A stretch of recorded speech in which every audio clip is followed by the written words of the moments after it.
Berita selanjutnya, pemirsa memasuki tahun politik. Ika Muba meminta agar anggota tidak saling ribut dan mendukung anggota yang akan maju dalam politik, meski memiliki pilihan yang berbeda.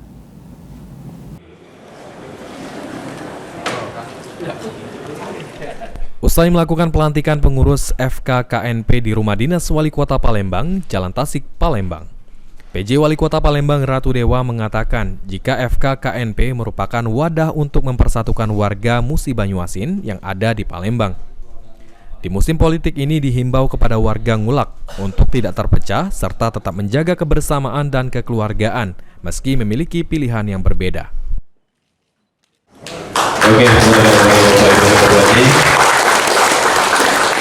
Saya tentunya kan warga Ngulak kan bisa menilai track record para calonnya. Yang penting jangan sampai terjadi gontok-gontokan, tetap menjaga kebersamaan, kekeluargaan. Pilihan boleh berbeda, tetapi tetap dengan menggunakan hati nurani yang ada.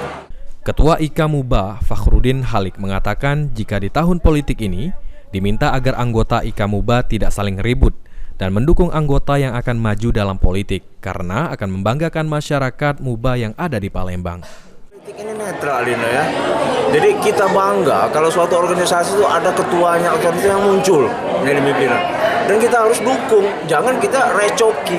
Kita buat ini itu yang bikin suasana jadi tidak nyaman. Kok saya dukung.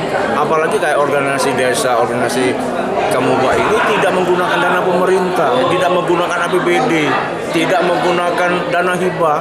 Ada masalah dan kita support. Siapa yang maju kita support. Itu ini. Jadi jangan kita halang-halangi kita. Nah ini yang tidak benar yang terjadi di masyarakat kita. Itu harapan saya.